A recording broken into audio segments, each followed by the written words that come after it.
Hey, what's up, guys? So another podcast going down. We've got Britt. Britt, I don't even know your last name. I'm not gonna lie. We didn't even like talk about anything of like how I was So gonna introduce you. Nothing. Like, you know what? Let me. yeah, it's all This is good. Britt. Hey, Well, my full name is Brittany Holloman. Brittany Holloman. Brittany Okay. Justice Holloman is my full name, but most people just call me Britt. I don't know how that happened. It started in high school where people would only refer to me as Britt, and it was like if someone was like, "Hey, do you know Brittany?" They were like, "Who?" And they were like, "Oh, the one with I used to have an eyebrow piercing." They were like, they would point at Okay. the eyebrow, and they'd be like, "Oh, Britt." Like so. I guess that's just the vibe I give off. Like I'm just a Okay. Brit, not a Brittany. But then when I got hired onto Tomanek Trained, they just put like when they hired me, like it literally just says Britt Holloman. Like so That's it. I was like, oh, I'll just keep it like that then. So I guess like no one really knows my full name, unless they're coached by me or they see my last name. Is So that what you prefer, or do you prefer Britt? yeah, Or I don't think I'm like, no, don't call me Brittany. Like, yeah, but I think I like that it's unique, I guess, because Brittany is such a common name. yeah. That I like the uniqueness of like it being still my name, but it's half my name, I All right. guess. Yeah, that's fair. So Yeah. yeah, I met Britt through Instagram. I started following her because she's got a passion for bodybuilding, a passion for helping others. I know you do some online coaching. Why don't you just give me a quick little brief synopsis about you, or how you got into bodybuilding, how you got into coaching, any direction you want to start with. Yeah. So I got into well, I'll start with bodybuilding because I was a bodybuilder before I was an online coach, but I was a Mhm. trainer before I was a bodybuilder. Mhm. Um so I got into bodybuilding. I guess like it was always something that I wanted to do because I have a lot of familial ties to bodybuilding. So my mom was a figure competitor, and growing up like I was always around like huge ass people, like, and it was to the point where like people like when I was younger, I remember I used to ask me, are you going to do that? Are you going to do that? Like your mom and your family? And I was like, ew, like, no, it's so hard. Like you should see how they live, and they don't get to do anything. And like when you're really serious about it, it's not that you can't do anything. It's just, it's hard to when you get in the depths of prep. Yeah. And so I would always say no, like I would never doing that. And then I just like fell into it. Like I was good at like staying consistent. That's basically my talent, is like I was good at not stopping and starting, to listen to myself. And I knew like when it was time to get ready for a show was when I was like mentally ready to let go of some of the lifestyle habits that I had, like partying and being a college student and stuff. Yeah. Like those are things that you can't really do like concurrently with bodybuilding. So when I was ready to let those things go, I was like, okay, I'll prep for a show. And so I did, and it was like no turning back from there. But I had learned through like my first couple of preps how different they were, and then also like how I progressed like as a person in implementing different strategies to get lean and to build muscle. And so I noticed like a lot of people were doing it wrong because I had started with doing some of the wrong things. So I wanted to be able to teach other people like what I did wrong and how I just molded into a different athlete by knowing what I was supposed to do. I also had a coach early on at the time who was very motivating for me, but just not the person for me, like to progress the way that I wanted to. He was a great coach, but just not for me. And he did teach me a lot about like how to balance like bodybuilding and being able to like kind of have this like lifestyle without it like kind of killing you. So I wanted to teach other people what that's like if they choose to embark in bodybuilding. So that's how I got into coaching. And then I got hired at Tomanek Trains, last July. So it's Okay. not been a year yet. But it's been a very good learning experience for me. And I like wouldn't have it any other way. Like I don't have any aspirations of not being on Tomanek Trains. Like Yeah. I'll probably like a lot of coaches, like they're like, oh, I'll go on my own one day. But it's like I love being around. I love having that community. Like I love being around other coaches that are like also equally yoked. Like they're also like on the same level of like wanting to be better. So it's Yeah. like, that's exactly how you want it to be. As far as like, if you're trying to move into being a more advanced coach, you have to have friends that are like better than you. And so I don't ever really foresee myself like growing out of it, but yeah, that's what I do now. No, so yeah, the first thing I want to kind of touch base on is what were some of those failures that you had went through through the first couple preps that you've done? And Yeah. how many preps have you done too? So I have done 4 shows. Okay. And so my first prep was, I was a crossover for bikini and figure, which isn't a bad thing. My body was just not distinguished yet, but I also didn't know what like a lot of muscle was. I thought I was huge. I thought I had like so much muscle, and I was like, yeah, like I'm gonna kill it. And I did kill it. Like I won my class, like, but I remember feeling like I could have looked better. Like, what did I do wrong? And so I think every first timer feels this way. And I was actually just writing a post yesterday about like, don't be disappointed in your first physique that you present. And the reason why is because you will mess up so much during the first time that, and it's because you don't know what real hard work is. You don't know what it's like yet, unless you've been experienced in bodybuilding for a long time and then you decide to prep. But I had just decided to prep, and I think that was mistake number 1, is just not really metabolically preparing for it and just deciding I'm going to do a prep because I just feel like I can get on stage now. And then I didn't do my research in a coach. So my coach should have been like, hey, you haven't really dieted up, you haven't increased your calories. Like, I think it'd be a good time to like focus on getting your food up before, and making sure your hormones are all good before you go and do a prep. And he just was like, sure. So that's partly my fault, but then also his fault too, because he just wanted a transformation. Yeah. And so then I guess a few other mistakes I had during my first prep was I was just way too stressed out. I mean, like I didn't know what stress truly was. Like I just thought that stress was perceived stress. It was emotional stress. And so I used bodybuilding at the time to sort of get away, to heal. Like I wanted to not be around people because I was going through a lot, like mentally. And so it's not the best time to do a prep when you're going through a lot mentally. Yeah. So I was just so stressed out the entire time. I mean, like I was a nightmare. And I didn't get as tight as I wanted to get. I mean, I could have gotten a lot tighter, but I didn't really know like really even how to track macros correctly. I mean, I was good at it, but not like, I didn't start thinking, oh, I should probably weigh my packaged food. Yeah. Like until like 8 weeks in, when my coach was like, oh, are you not weighing that stuff? Like, oh, you should probably weigh that. But again, like that's bad coaching. Yeah. That's like him not like being, that's him not being attentive to like what's going on, Yeah. and making sure that I know what I'm doing. So I think just like doing your research on a coach, and then also like if you're going to get into your first prep, make sure you prepare for your prep and make sure you're not stressed out. Like, and so my second prep was a lot better. Well, my second season rather. My second season, each season had two shows in it. My first season had 2 shows like a couple weeks apart, and then my second season had 2 shows a couple months apart. So that season was a lot better. I understood like whole foods and like meal timing, and I didn't really know still much about like keeping my stress levels low.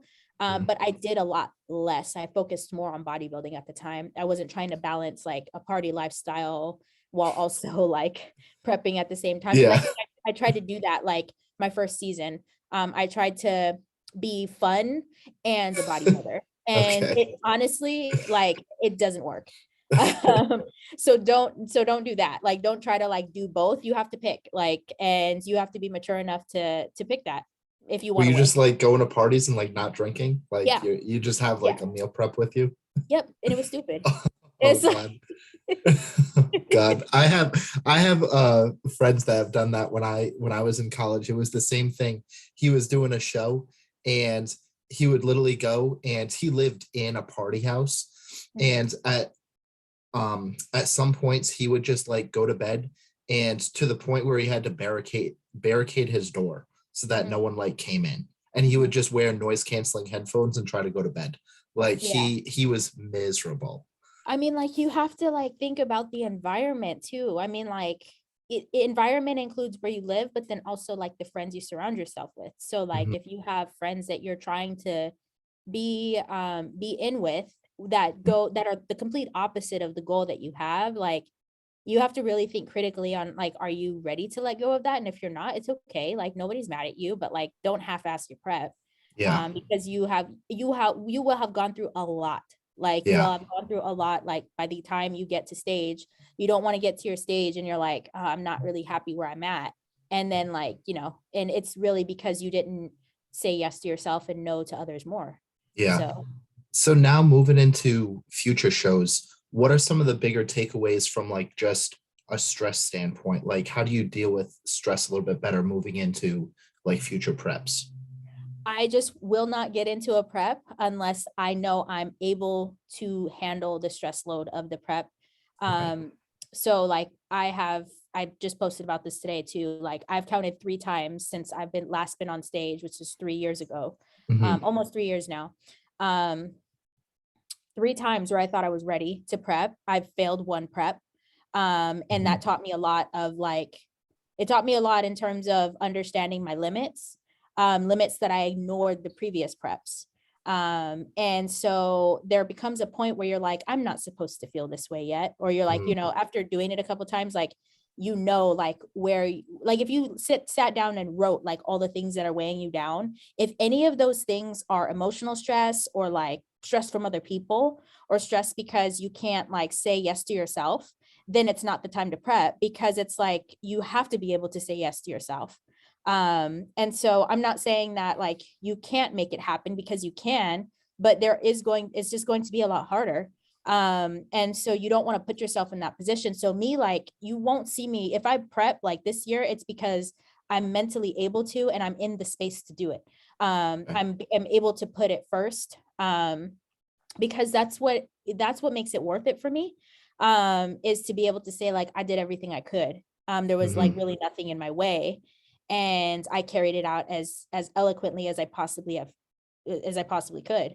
So, and then also like, you know, making sure that you plan. I think for my first prep, like I don't know how to say the past tense of wing. I wang it. Right. Okay. Yeah. Winged it. I winged it. There we go. I winged it. There we go. I would like wake up and then focus on like what I was going to eat that day, instead of just like planning it. Like I had, you know, like I had a lifestyle where I needed to plan, but I didn't plan very well. So just making sure that like I'm well planned, everything is timed ahead of time. And then also like part of like less stress in a prep also is being ready beforehand. So like giving yourself enough time, giving yourself enough time will alleviate a lot of stress.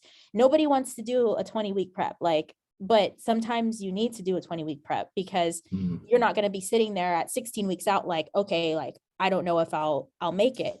But if you're sitting like 3 or 4 weeks out and you're ready, and now you're just doing mock peak weeks, now you're just like doing like refeeds at that point, bringing your intake up, like it's going to be a lot better for your stress levels than for you to sit there and think you're not ready.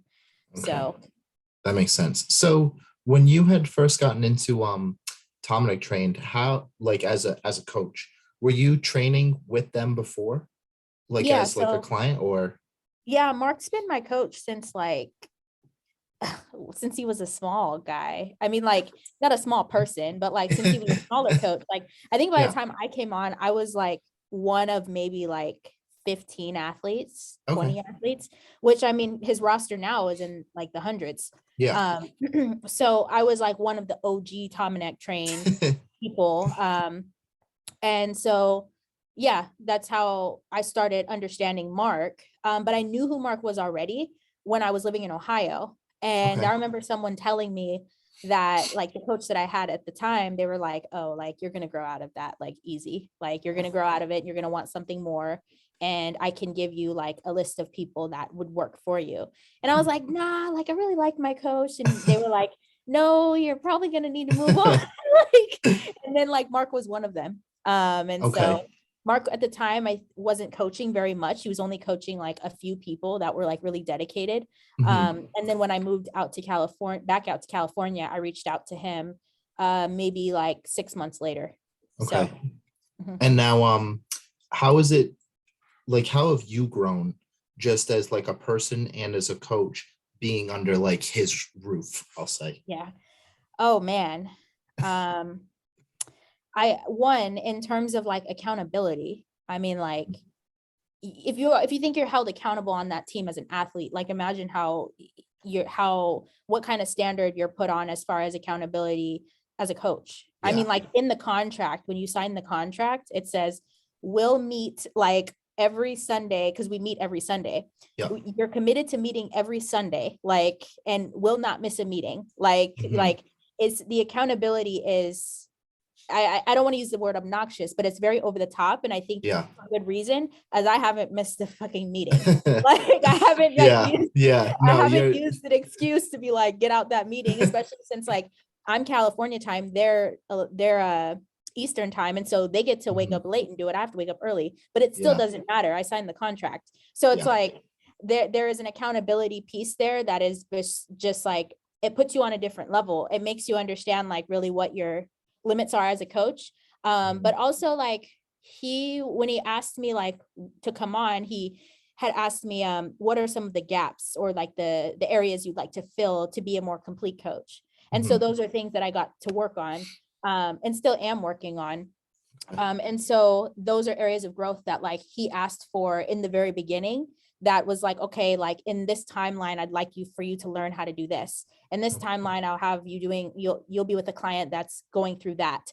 And so just like the intention of like my development as a complete coach is there.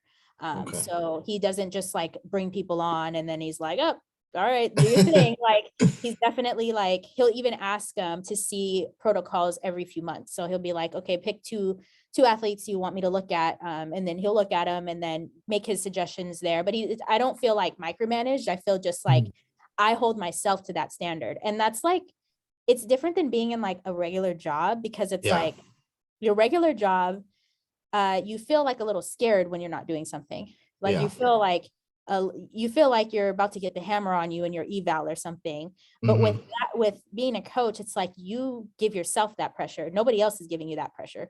So it's very empowering. I feel like really empowered. Like I felt very empowered getting on the team, because it affirmed that like I'm not a shit coach too. So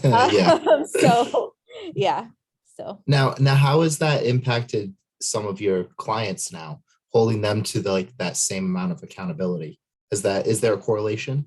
Yeah. So the ones that don't fit, they've already like fallen off. So, and that's because, and I've talked about this before, is that like, as you grow as a coach, your clients need to grow with you. If they do not grow with you in the direction that you're going, they will fall off. Or they'll find that it's not right for them, and you'll find that they're not right for you.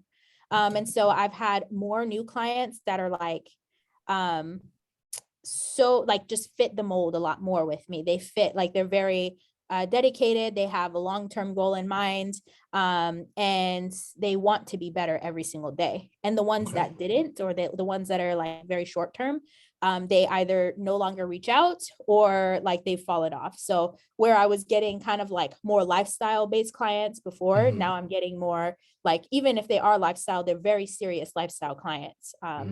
And if not that, then they're competition clients. So now, I'm just curious, like, do you have a preference to who you prefer to work with, or just kind of anyone that's more willing to work? Or I think I just like working with people that are like not gonna fuck around. They're sorry, can I cuss? Yeah, we do whatever here.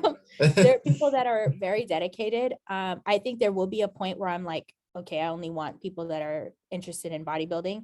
But for right now, I like just enjoy getting consistent check-ins from people that are about their shit. And I have plenty of lifestyle clients that are that way. I mean, like they don't miss check-ins. They let me know if they can't check in or how can they make it up. They're very serious about it. Like they're not just like, oh, I didn't feel like doing it today. I didn't do anything this week. So I'll just check in with Brittany in a couple weeks. Like Mhm. those are how, like, those are how clients get lost in the fold. And they just like, they say they have a coach, but they're not really doing what they need to with their coach. Yeah. So for me, like, I'll reach out to people. I'll be like, hey, I haven't heard from you. What's up? Like, Yeah. where a lot of other coaches wouldn't do shit. Like, they'd be like, well, I guess I'm just going to collect my check. Like, Yep. I'm asking for work. I'm like, what's up? Like, like, how can I help you if anything's going on? And then, you know, my job is also to make sure that people feel comfortable enough to speak to me, like Mhm. to tell me what's going on with them, even if it has nothing to do with what we have going on. Mhm. Because that's what I want with my coach. Like, I mean, I don't tell Mark my entire life story every single week, but if I know that what I'm going through in my heart is affecting my progress with him, he needs to know. Like, he needs to know why, so that he can either help me, give me space, or give me more support. So, Mm. yeah. Yeah. Do you think that with a lot of people that like look for a coach, maybe even not just with you, but in general, do you Mhm. think people are ready to like be honest with themselves and be honest with another person? Do you think most people that go and look for a coach do that? I And we're think generalizing here. people, yeah, generalizing. I think people overestimate what they're able to do. And there, Okay. but there's also like, they don't know what the expectation is. So they Mm-hmm. expect that maybe, okay, maybe I'll have to meal prep a couple times a week. Maybe I'll have Mm-hmm. to train a couple times a week. And they think it's very basic. Mm-hmm. But when they get to someone who's coaching like myself, or somebody who's very detailed, they feel overwhelmed by what like is being asked of them, when it's really the same thing that they're thinking. It's just broken down into pieces. Okay. And so like they might, you know, think, okay, I just have to make better food choices. Okay, well, if you want to make better food choices, you have to know how to count macros. And then it's Mm-hmm. like, well, what are macros? And then Yeah. it's like, okay, well, now we have to teach you how to track macros. And then that in itself is overwhelming. Like, not just Mm. having like making the better choice, but learning what's accurate. In training, like if they're trying to build muscle, a lot of them might be used to just going into the gym and doing whatever they want. It becomes more structured. And they're Mm-hmm. like, oh shit, I can't just go do whatever I want. Now I have to track everything. And so Yeah. that becomes overwhelming. So I think just not being aware of what the expectations will be, can sort of throw people for a loop, because they just think, oh, she's just going to help me make better food choices and just exercise. And then Mm-hmm. they're like, oh, I didn't know it was all of that. Like, and so they have to be ready for that type of learning and committing to learn.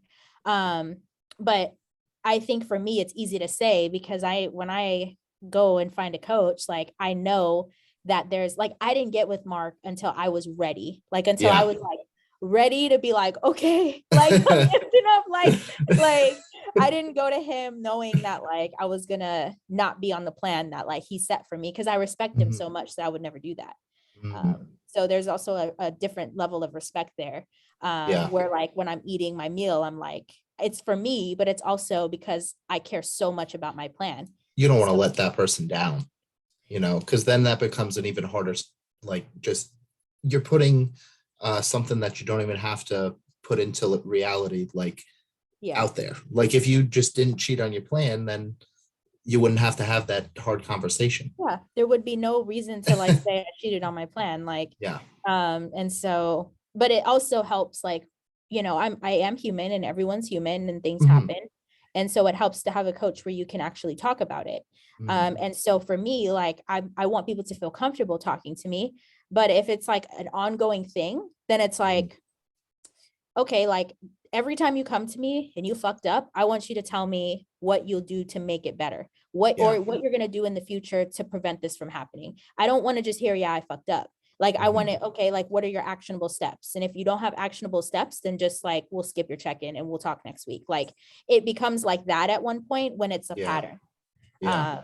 Because you have to start being hard on people when they're just like not respecting like your time. Yeah. So So how do you approach that kind of those tough conversations with individuals? Do you find it to be difficult to have the tough conversations, or is it more like you're used to it by now, or another type of emotion? I think I don't have a problem with conflict. That's the Hmm. thing. Okay. Is that like I see people and I have a hard time relating to people that kind of avoid conflict. Mm. Because I'm just so a dead on person. Like if I need to talk to you, I'll be like, we need to talk now. There is no like, there Yeah. is no like, let's wait till next week or tomorrow, or let's think. Like Yeah. I'm like, no, we're gonna talk right now. I don't need any mental preparation. But I'm also a good communicator. So like I don't have any anxiety about that. Okay. And holding people accountable has been something I've been used to since I started being a trainer. I mean, even when I was a trainer, people really liked working with me because they were like, dude, she has the craziest, hardest workouts, like they actually work. And like, and so it's always been a thing where me pushing people was the theme. So I don't have a hard time having a conversation with someone, especially if it's like you are wasting your own time, like, Yeah. and money being with me. It's like, what do you want? Mhm. It's like, what do you want? Like, you have to put in work for a relationship with a partner that you want. But Mhm. if you are refusing to, or you're making excuses for why you can't, then what are you doing having the title in the first place? Like, Yeah. it's like go or put in the work, And so I think like those types of conversations are pretty natural for me. Like, I don't really have an issue with it. And I've been used to it since before I was a coach. So Yeah. No, it's a good thing. It's a good thing to have conflict. We're not all supposed to agree on everything. That would be a very interesting world.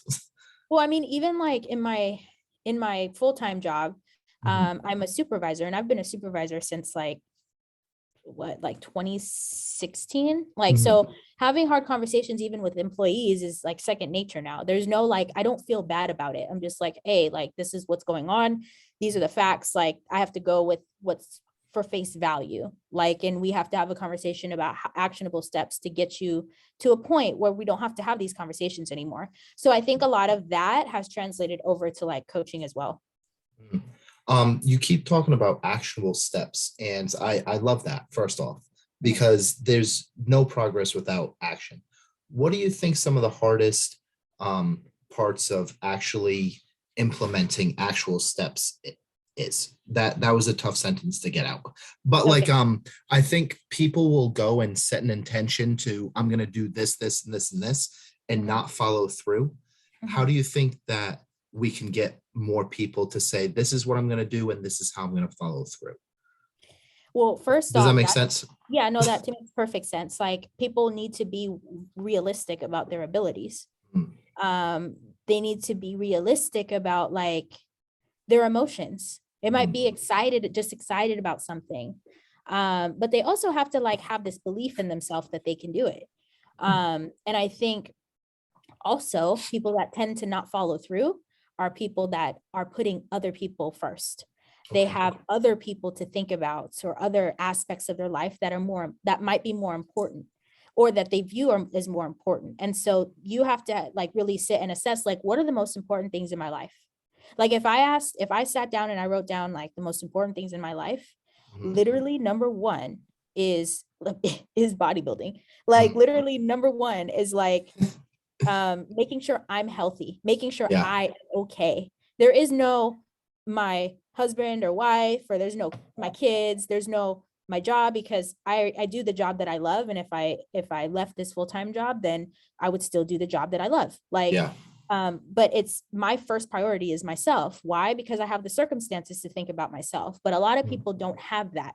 And so they have to be realistic about, okay, like, what is actually in my ability to get going and to follow through with. And I also think people go too quickly. Like, they're like, Okay. I want to get in shape. So they get all of Mhm. these things that like they are going to start doing. They start doing cardio or steps, and then they start training, and then they start like doing their nutrition and meal prepping all at one time, and they get burnt out really easily, instead of just like having 1 week to start your habits. So like maybe 1 week just focus on getting more whole grains in, Mhm. like super simple.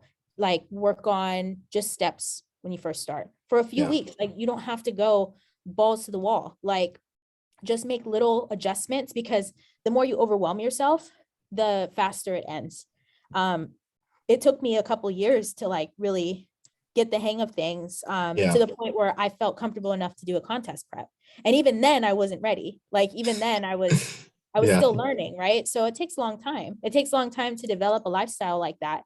And so as far as like, you know, people following through with fitness or any goal, like they just have to be realistic and make a plan, and give themselves more time than they need to. No, that makes sense. So one of the last points I want to kind of get to for today would be body image within bodybuilding and how the kind of the role that it plays. Mhm. I don't know if we just want to go at this broader, if you want to talk about maybe personal, like things that you've dealt with, or how you help others kind of manage it. Yeah.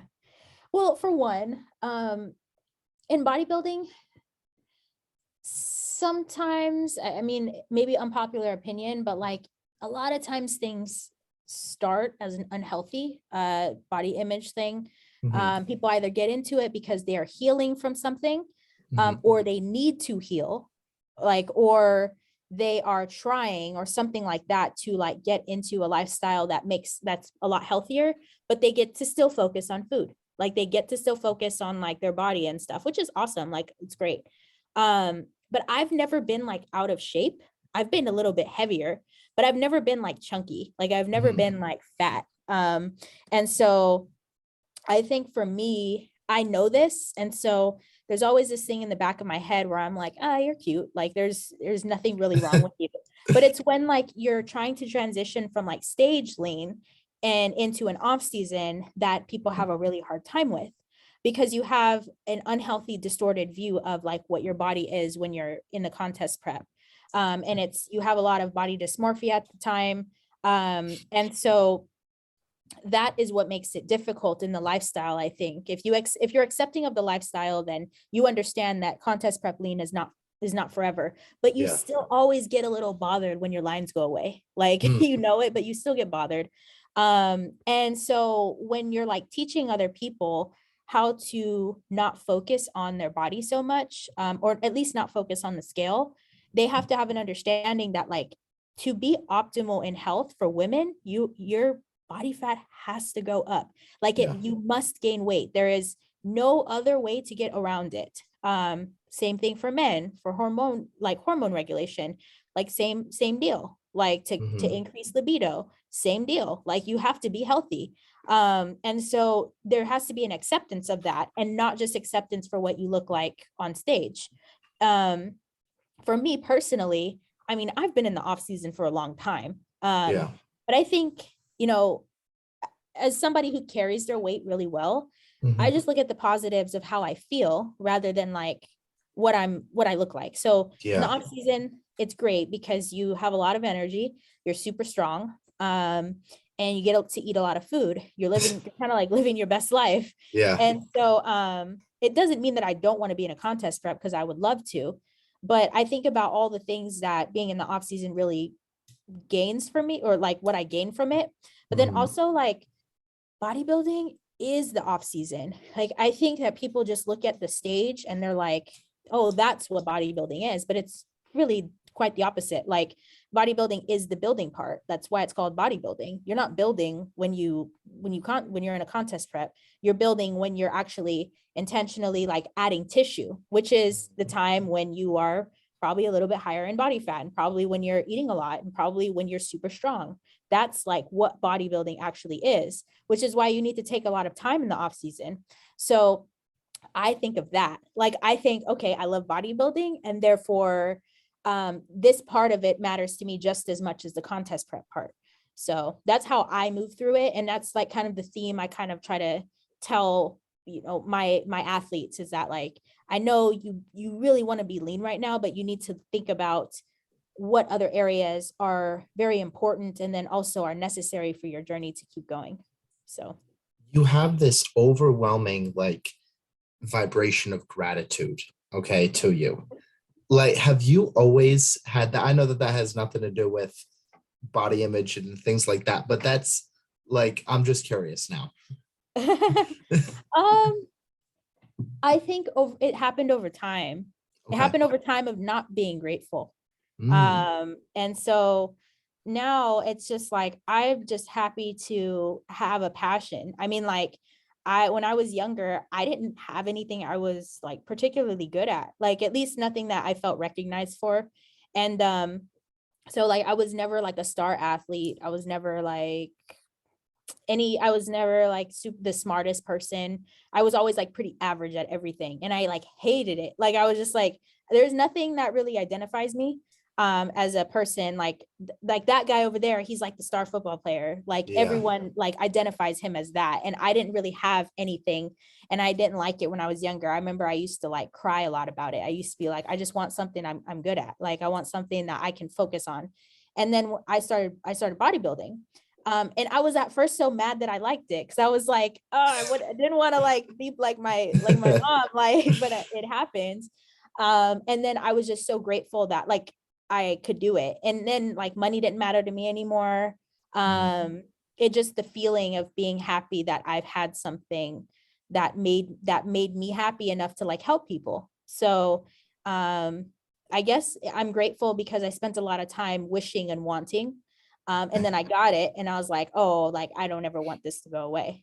So Do you do any like gratitude like practices now, or is it just um like you have this overwhelming sense of it each day? no, I used to journal a little bit. Like Okay. I would journal and write like my top 3 things that I was grateful for. But then it Okay. started to be the same thing all the time. It was like Mm. bodybuilding, food, and my job. Like, and it was like bodybuilding, food, and my job, like my relationship, this, and Yeah. this. Like, and it's like it was the same thing. And I like it felt so repetitive that I was like, I'm gonna stop. But now honestly, it sounds really weird, but I talk to Mhm. myself a lot. Okay. I talk to myself like about like the things that I have going on, and I Mm. rationalize why I'm doing them, and I like kind of like put that into my purpose. So like Mm. I'll be on my way home and I'll like kind of talk to myself and say like, I'm about to go into a contest prep because, it's going to be awesome. I'm going to learn this and that. Like, so I guess I do it like naturally. And Okay. it just sounds weird to say I talk to myself, but I No, feel that's like okay. No, no, no. There's plenty of I feel people and but yeah, no, I'll do that like unknowingly, and I'll be like, oh, I'm really like having a whole conversation with myself. But I think that helps me if I don't have someone with me to sort of express that to. And so I'm a very like, I think because I express myself a lot, like to myself and Mhm. to other people, that really helps with my gratitude. And I hate the whole like it could be worse thing. Mhm. I've I've heard that over and over, especially from like older generations. Like it could be worse. Like Yeah. how I like to frame it is that like I have what I have now, and it's okay to want more. Yeah. Like I have what I have now, and I accept what I have now, and I'm happy with it, and I'm content. But it's also okay for this gray area for me to want like another thing.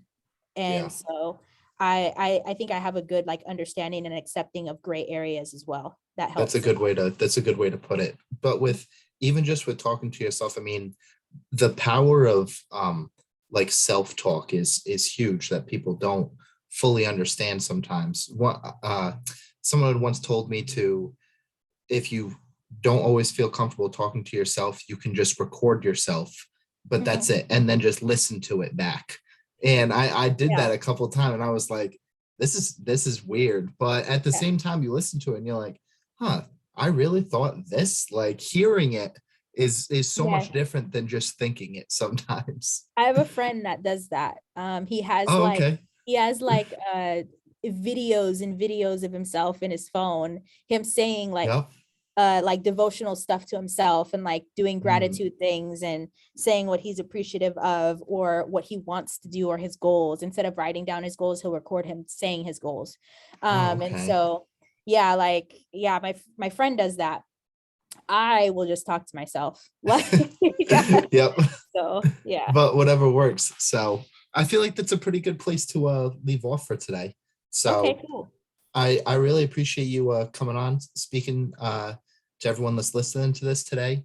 Do you want to just uh, let everyone know where we can find you Yeah, so you can moving follow me forward? on Instagram. My handle is at Fitney with a 1. So it's F1TTNEY. And you can follow me there if you'd like to chat or like would like to contact me for coaching. And I think that's probably the only thing I'll plug there. That's So. fair. All right. Mhm. Easy enough. So Mhm. we'll wrap it up there. Thank you. All right, cool. All Thank right. you so Till much. next time.